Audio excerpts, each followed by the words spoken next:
Welcome to Quickies. My videos are for entertainment purpose only. Movie start होते ही एक city दिखाई जाती है जहां क्राइम्स बहुत बढ़ चुके थे। अब पुलिस ऑर्डर देती है कि अपने साथ रोबोट्स को भी लाएं ताकि वो क्राइम्स रोकने में हेल्प करें। एक कंपनी को बहुत सारे रोबोट्स बनाने का कहा जाता है। उनमें एक रोबोट को साइंटिस्ट मुख्तलिफ अंदाज से बनाता है, यानी कि उसे इंसान अपनी मर्जी से कंट्रोल कर सकता था। एक दिन दिखाया जाता है कि रोबोट खराब हो गया है, उसे रिपेयर करने के लिए भेजा जाता है। वो रोबोट अक्सर खराब रहता था। सीन्स एक ट्रक पर शिफ्ट होते हैं। ट्रक में कुछ लेकर जा रहे थे और सब कुछ गिर जाता है। जिसे ट्रक डिलीवर करना था वो देखने में जरा मुख्तलिफ था। ट्रक डीलर उस पर अटैक करता है कि पुलिस रोबोट के साथ वहां आ जाती है और फिर से वो बेचारा रोबोट जिसे अभी अभी रिपेयर किया गया था वो फिर से डैमेज हो जाता है। लेकिन इस बार वो ठीक नहीं होता, उसे रिसाइकलिंग के लिए भेज दिया जाता है। सीन शिफ्ट होता है उसी आदमी पर जो कि ट्रक डीलर से अपने पैसे वापस मांग रहा था। वो उन्हें धमकी देता है। अब तीनों ट्रक डीलर मिलकर एक चोरी करने का सोचते हैं, लेकिन उन्हें मसला ये था कि रोबोट से कैसे बचा जाए। वो रोबोट हर जगह पहुंच जाता था, इसलिए वो रोबोट के क्रिएटर को पकड़ने का सोचते हैं ताकि उसे पकड़कर सभी रोबोट्स को डीएक्टिवेट कर दें। दूसरी तरफ कंपनी में वो साइंटिस्ट अपने एक नए प्रोजेक्ट पर काम कर रहा था जिसमें वो कामयाब हो जाता है। वो भागकर कंपनी के ऑनर के पास आता है। वो एक ऐसा रोबोट बनाने का कह रहा था जिसका अपना ब्रेन होगा और वो बात को समझेगा और बोलेगा भी। उससे उन्हें बहुत ज्यादा सक्सेस मिलेगी, लेकिन उसकी बॉस का ख्याल था कि ऐसा करना मुमकिन नहीं, इसलिए वो इनकार कर देती है। मगर साइंटिस्ट का ख्याल था कि वो ये सब कर सकता है और अपनी इतनी ज्यादा मेहनत को जाया नहीं होने देगा। अब वही रोबोट जो कि रिसाइकलिंग होने गया था, साइंटिस्ट उसे अपनी गाड़ी में डालकर वहाँ से निकल आता है। रास्ते में उसे वही ट्रक गैंग पकड़ लेते हैं और रोबोट्स को कंट्रोल करने का तरीका पूछते हैं। साइंटिस्ट साफ इनकार कर देता है कि ये तो मुझे मालूम नहीं। वो उससे मजीद मालूमात लेने की कोशिश करते हैं। इससे पहले कि वो उसे कुछ कहते, उसकी गाड़ी को चेक किया जाता है जिसमें टूटा हुआ रोबोट मिल जाता है। साइंटिस्ट उन्हें बताता है कि मैं इस पर कुछ एक्सपेरिमेंट्स करने के लिए लाया हूँ। ट्रक गैंग उसे रोबोट बनाने का कहते हैं। पहले तो साइंटिस्ट इनकार करता है मगर फिर मान जाता है। साइंटिस्ट उन्हें कहता है कि जो रोबोट मैं तैयार करूंगा वो काफी नाजुक होगा, इसलिए उसकी केयर की जरूरत है। ट्रक गैंग मान जाता है। अब साइंटिस्ट उनके सामने सारा सिस्टम इंस्टॉल करने लगता है और सभी डाटा को कॉपी करके एक चिप में डाल देता है, जिससे एक बहुत ही क्यूट रोबोट तैयार हो जाता है। ये रोबोट बिल्कुल बच्चों की तरह रिएक्ट कर रहा था और यूँ लग रहा था कि जैसे वो डर रहा है, यानी साइंटिस्ट यहाँ भी कामयाब हो चुका था। अब उसे अपना अगला मिशन पूरा करना था। ट्रक डीलर को रोबोट बहुत पसंद आता है और वो उसका नाम चैपी रखती है, यानी कि ये मूवी का मेन कैरेक्टर है और उसी के नाम पर मूवी का नाम रखा गया है। इसमें एक ट्रक डीलर काफी मीन हो जाता है। वो साइंटिस्ट पर गन पॉइंट करके उसे वहाँ से निकाल देता है और रोबोट की कस्टडी खुद ले लेता है। साइंटिस्ट बेचारा अपना समूह लेकर चला जाता है। अब सीन उस रोबोट कंपनी पर शिफ्ट होते हैं जहाँ एक आदमी कुछ रोबोट्स के सैंपल दिखा रहा था, लेकिन बॉस और इंजीनियर इसे रिजेक्ट कर देते हैं कि ये रोबोट बहुत बड़ा है और बहुत ज्यादा एनर्जी लेगा, इसलिए वो बॉस नहीं मानती और उसके प्रोजेक्ट को रिजेक्ट कर देती है। अब साइंटिस्ट भी दोबारा कंपनी में आ चुका था और फिर से रोबोट्स के डिजाइन पर काम करता है। इस बार ये डिजाइन्स बॉस को पसंद आ जाते हैं और वो मान जाती है। सभी उसे मुबारकबाद दे रहे थे मगर इंजीनियर खुश नहीं था।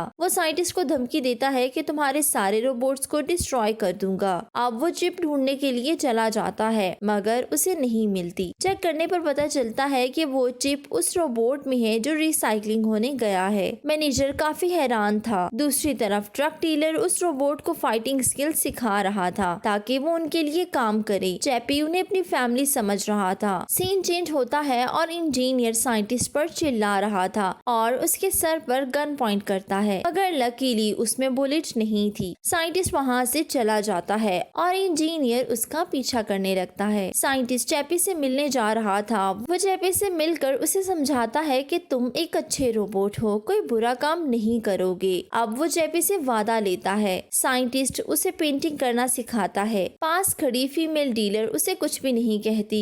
इतने में वही मीन ट्रक डीलर आ जाता है और साइंटिस्ट को मारने लगता है और उसे वहाँ से निकाल देता है। ट्रक डीलर चैपी को ट्रेन करने के लिए बुरे लड़कों के हवाले कर देता है। क्योंकि चैपी बिल्कुल बच्चों की तरह था, इसलिए वो डर जाता है। वो लड़के चैपी को बहुत मारते हैं, जिससे चैपी के सिस्टम में आग लग जाती है और चैपी भागने लगता है। उसे अब वो इंजीनियर पकड़ लेता है और उसके हाथ से चिप निकाल लेता है। अब वो चैपी को मारने ही लगता है, मगर चैपी उठ खड़ा होता है और उसे मार कर ट्रक डीलर की सीक्रेट प्लेस पर आ जाता है, जहाँ फीमेल डीलर उसका बहुत ख्याल रखती है और उसे प्यार करती है। फीमेल डीलर उसका हाथ भी जोड़ देती है जो कि टूट गया था। अब वो मीन ट्रक डीलर चैपी के पास आता है और उसे सॉरी करता है कि मुझे ऐसा नहीं करना चाहिए था। अब वो उसे अपने साथ काम करने का कहता है, लेकिन चैपी ने साइंटिस्ट के साथ वादा किया हुआ था कि वो गलत काम नहीं करेगा, इसलिए वो इनकार कर देता है। जब ट्रक डीलर देखता है कि ये तो नहीं मान रहा, तो वो उसे बच्चों की तरह ट्रीट करके सभी वेपन्स यूज करना सिखा देता है। अब वो दिन आ जाता है जब इन लोगों ने एक बड़ी चोरी करना थी, लेकिन उनके पास एडवांस वेपन्स नहीं थे। वो बुरा ट्रक डीलर चैपी को फिर से अपने काबू में कर लेता है और अपनी बातों में लगाकर उससे गाड़ियां चोरी करवाता है। चैपी ऐसे ही करता है और सभी गाड़ियां चुरा लेता है। ट्रक डीलर उन गाड़ियों के पार्ट्स बेचकर काफी अमीर हो जाता है। अब वो महंगे वेपन्स खरीद लेता है।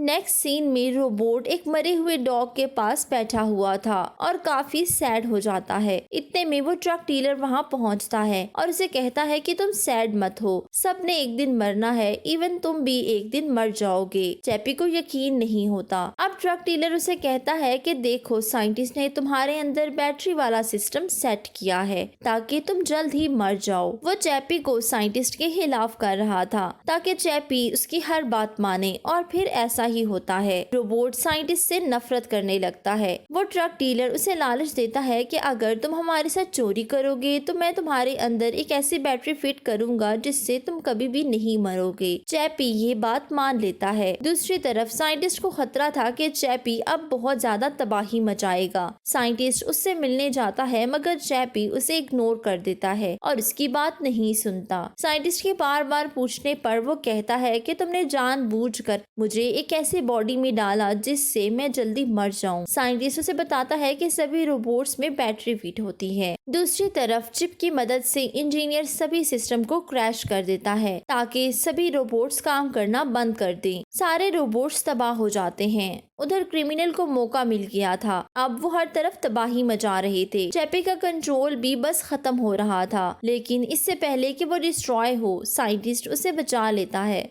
चैपी ये देखकर काफी खुश था। वो साइंटिस्ट को गले लगा लेता है। साइंटिस्ट चैपी से कहता है कि तुम्हारी अपनी सोच है जो कि ट्रांसफर नहीं हो सकती। चैपी उससे नाराज था कि तुम चाहते ही नहीं थे मैं जिंदा रहूं। ये सब बातें इंजीनियर भी सुन लेता है। वो काफी शॉक था कि आखिर कोई रोबोट कैसे इंसानों जैसे सोच सकता है। चैपी नैरोमीटर उठाकर चला जाता है ताकि सारी मेमोरीज कॉपी कर सके। चैपी अब ड्रग डीलर के साथ मिलकर चोरी के लिए तैयार था। साइंटिस्ट गुस्सा था कि चैपी ने अपना वादा तोड़ दिया। ये सब लाइव दिखाया जा रहा था। इंजीनियर भी साइंटिस्ट से नफरत करता था क्योंकि उसने भी कुछ डिजाइन्स बनाए थे, मगर वो रिजेक्ट हो गए। अब तो उसे मौका मिल गया था। वो बॉस से शिकायत लगाता है और कहता है कि अगर आप मुझे मौका दें तो मैं चैपी को मार दूंगा और नए रोबोट्स बनाऊंगा। अब वो एक ऐसा रोबोट बना लेता है और उसे चैपी को मारने के लिए भेज देता है। उधर वो आदमी भी पहुंच चुका था जिसने ट्रक डीलर से पैसे लेने थे। सब में काफी फाइट हो रही थी। इसी दौरान ट्रक डीलर का साथी जख्मी हो जाता है। साइंटिस्ट को भी गोली लग चुकी थी। चैपी से ये देखकर रहा नहीं जाता क्योंकि वो साइंटिस्ट से प्यार करता था। चैपी और फीमेल डीलर साइंटिस्ट को लेकर चले जाते हैं। दूसरी तरफ वो मीन ट्रक डीलर बुरे रोबोट को रोकने की कोशिश कर रहा था क्योंकि वो उसे भी मार देता। फीमेल जब देखती है कि रोबोट मीन ट्रक डीलर को मारने वाला है तो वो उस पर अटैक कर देती है। रोबोट गुस्से में आकर उस लड़की को मारता है। ये देखकर चैपी और गुस्से में आ जाता है कि वो उस फीमेल को अपनी माँ की जगह समझता था। अब चैपी उस रोबोट को एक बॉम्ब के जरिए ब्लास्ट कर देता है और साइंटिस्ट को लेकर कंपनी पहुंचता है। इंजीनियर उन पर गुस्सा था और इससे पहले कि उन पर अटैक करता, चैपी उस रोबोट पर अटैक कर देता है। चैपी जब देखता है कि साइंटिस्ट होश में नहीं आया तो वो उसे रोबोट की बॉडी में चेंज कर देता है। साइंटिस्ट को जब होश आती है तो वो हैरान था कि आखिर मैं कैसे रोबोट में बदल गया। चैपी बहुत खुश था। चैपी फीमेल डीलर से कहता है, मदर आप परेशान ना हो, मैं आपकी बॉडी को भी रोबोट से बदल दूंगा। और फिर वो ऐसा ही करता है। वो सभी डाटा को हैक करके उस फीमेल का भी रोबोट बना देता है और इसके साथ ही ये मूवी एंड हो जाती है। Please don't forget to subscribe, follow my social handles. Thank you for watching.